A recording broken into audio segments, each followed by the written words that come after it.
In the last video, I shown you how to correctly look at your color, tone, and base.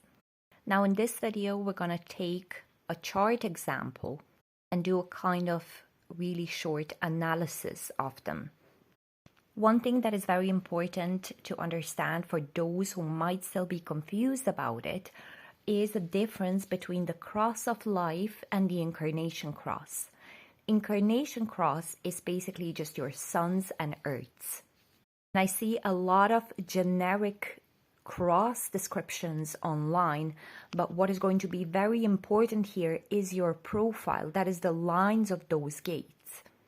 This is your actual purpose, or the potential for you to be able to fulfill that purpose. It's your role in life. The cross of life, on the other hand, is your suns, earths, and nodes. And this cross of life tells us, again, about fulfillment of the purpose, but fulfillment of purpose on a specific stage, on a specific line of geometry. It gives us a setting where this purpose can be fulfilled. So we're going to do this based on my deconditioning formula. So we're going to quickly go over the environment first in this chart. So we have an environment of South Node 35.4, North Node 5.4. So the energy that this being gets incarnated into is 35.4. The South Node is the primary energy. So later on in life, around the time of our Uranus opposition, the themes of our environment and our perspective change into the North Node. But there is always this relationship between them. It's just that the accent is a bit more on the South Node in the first part of your life and on the North Node in the second part of your life. But that will also depend on some other things as well. So with this gate 35.4, we have, this is a line that is very much influenced by the moon, by moon phases. So this is as an environment, this feels like some kind of a push to progress. And this can become extremely obsessive depending on the moon phase, like when the moon is full. But as the moon is fading, the obsession goes away slowly. This is a line that is called hunger. This is a gate that talks about the need for interaction. It's a throat gate. So it's got a lot to do with just progress and kind of chasing that progress, trying to make things happen.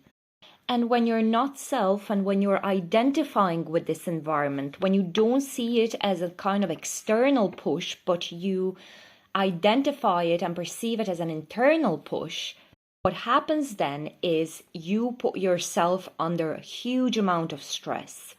You become extremely sensitive to interaction, to people talking. These people can turn into those that are constantly trying to avoid interaction, avoid socializing, avoid groups, because they just can't deal with that pressure that comes from such environment.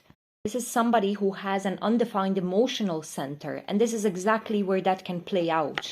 The not-self themes of an undefined solar plexus, that all they're trying to do is avoid socializing, avoid confrontation.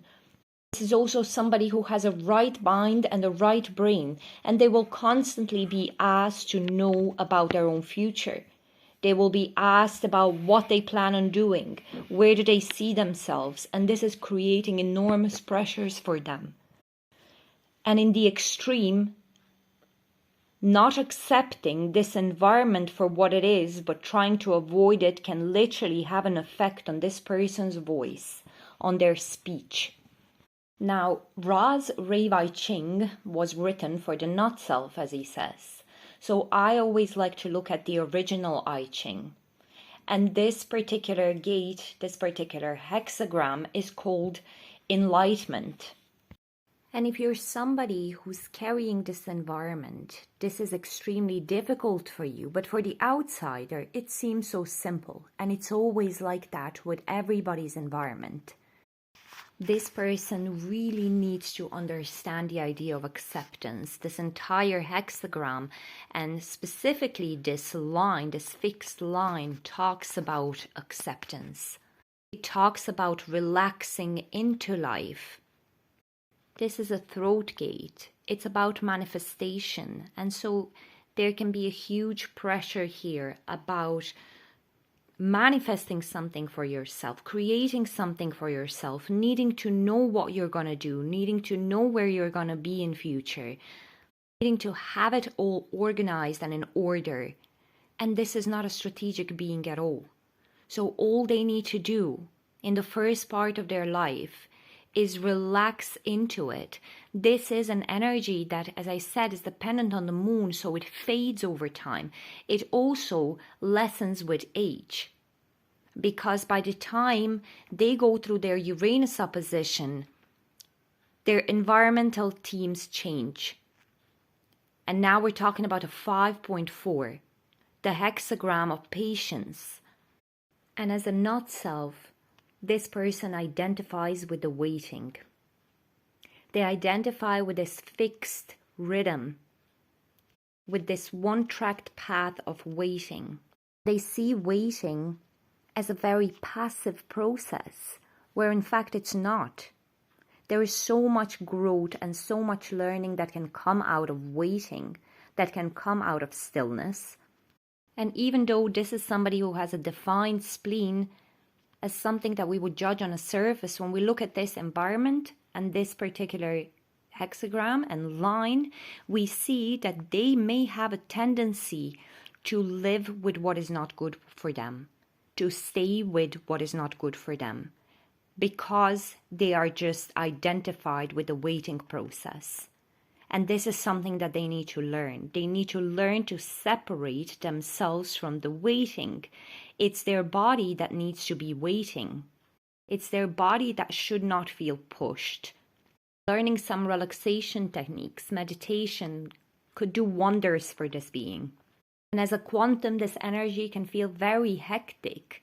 It can be a constant going up and down the wave, going up and down the line of I want to go and do things, and then pulling back, feeling so insecure, feeling so threatened that you don't want to move at all. But these are the lines of enlightenment and of patience. So waiting here is the active state of awareness. I like to see environment as a kind of a push, as a trigger. It's something that pushes you into a place and you are constantly trying to resist it. And this being is being pushed in a place where they need to relax, they need to stop, they need to learn how to be patient with themselves. And what this state is going to bring them to, what this line of geometry is going to lead them to, is their correct cognition. And that is the tone 5, the design tone. The tones, tone on design side and the tone on the personality side, can never be the same, number. And that is because the inner authority and outer authority can't ever be found in the same place. So where this person gets led to then is their correct cognition, which is feeling, which is the 5. Now this tone is very, very often misunderstood. And what I've seen analysts do with this tone is tell people, oh, it needs to feel good. Whatever you do needs to feel good. Whatever you eat needs to feel good. What does that mean, feel good? What tone 5 really is a tone of desire. This person, once they accept their line of geometry, they can then, only then, truly find their passion.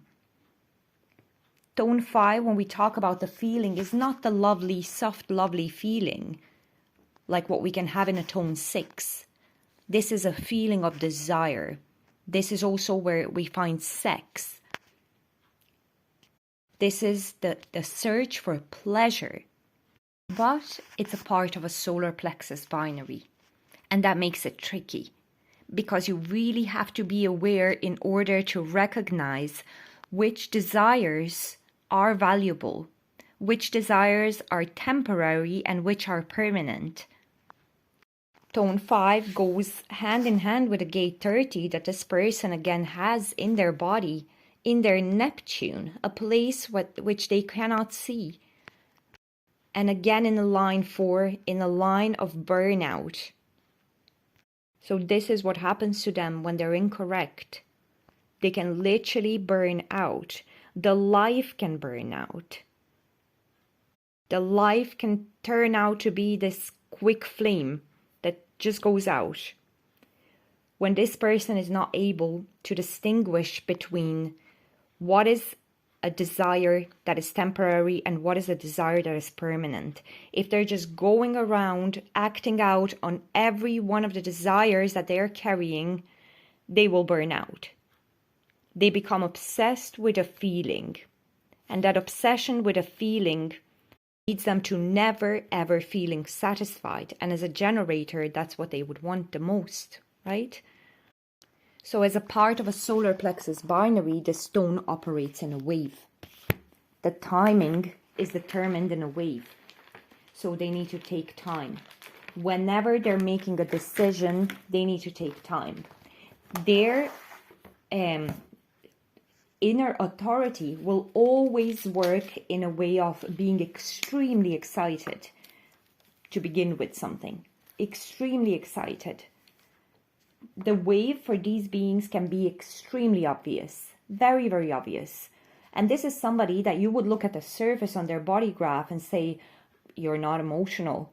You don't have emotions. You're just an amplifier of emotions and that kind of nonsense. This is where they determine from. Their determination is emotional. Their determination operates in a wave. So this particular being can really, really benefit from a person who has a tone 6 and is correct. Because the 6 puts an end onto desires. And that is what they get to in their correct outer authority. We have a tone 6 on the personality side. So this can be an extremely difficult process. So a tone 6 person can really help them with controlling themselves, with controlling their urges. This is somebody who is obsessed with shopping. This is somebody who's going to spend their entire salary in a day. Remember, this is a right-oriented being also. So if nobody is there to stop them, if nobody is there to ask them as a generator, as a right-oriented being, they have no idea what they're doing and they're just going with the flow and with the flow of their desires. If they're able to relax into their line of geometry, over time they will be able to recognize their true passion and distinguish it from a temporary desire, from a temporary pleasure seeking. This is somebody that doesn't care about health, doesn't care about life, only cares about experiencing things. And if you think about the channels that go with the tone 5, 4130 and a 3536, this is all emotional abstract. And what emotional abstract is, it's blind. It can very easily be blind. And that is why it needs to wait. It needs to wait to have that clarity. Is this passion worth pursuing? Let's see. Let's take some time. And we'll get to it. We'll get to the answer. Now, when they construct things correctly based on their tone, what we get out of them, we as an audience, as an observer of this person, we get a color too. We get the taste. We get somebody who is able to determine correctly, who's able to make a choice, who's able to judge things correctly, to judge their own desires correctly. And it doesn't matter how hectic the process was inside of them, within that tone. If it is constructed correctly, what we get on a surface through color is we get the pure, correct judgmentation. We get something that makes sense. We get logic. And we see this being as somebody who's always able to make a good decision, to make a correct decision. The color too, we also see them as somebody who always asks the right questions. We see this moral master. We see somebody who is absolutely able to distinguish between right and wrong, between what is genuine and what is not genuine. And this is just an impression that we get, because this is the body. This is not a place of expression.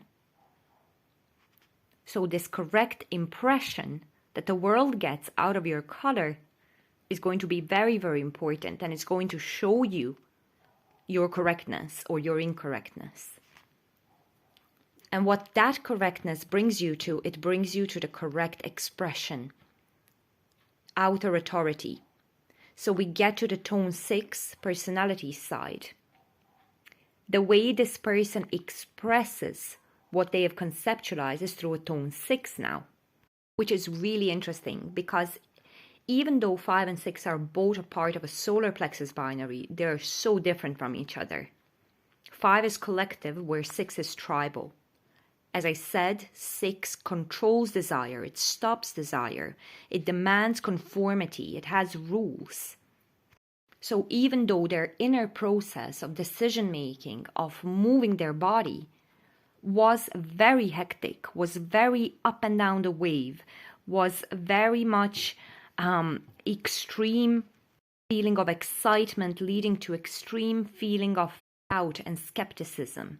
We don't see this. We don't see the tone. We don't see what happened inside of them. Now their expression gets created through the 6. And it's all about bonding. It's tribal. It needs collaboration. It needs to have a reliable contact with others, support and bond. So even though they come from a place of desire, what they put out is control of desire. They can now tell everybody how to control their desires and how to work with their desires. This is a very, very cool chart. If this person can be aware, they can really change the world with their own experience. They can teach the world that they should not just do things because they feel good in the moment. This is what they have to teach us. And when they're able to bring that out, how we experience their expression and their mind is as color 1, as fear, as the investigator. They make us investigate. Their expression makes us separate from the group behavior because this trajectory is separatist. So that's what they do to the other. The whole world is conditioned by a tone 5. The whole world today is driven by desires. The whole world is filled with gatherers. The hunters are getting more and more forgotten each day. It's filled with people who don't care for food unless they're hungry. When they're hungry, they eat, they gather, they move on. They don't think about tomorrow. They don't think about what they're going to eat tomorrow. They'll see. That's a tone 5. It's filled with desires, materialism, clothes, cars, money, career. That's what we're all conditioned by. But what this person does to the other, does to the world, is that they teach us to get out of those groups, that we don't have to be a part of those groups, that we don't have to be so conditioned by the tone 5. And they can tell us about it because it is what they truly come from. It's where their expression truly comes from. The color 1, they make others go look within. 1 is the beginning. It's the person, the most personal.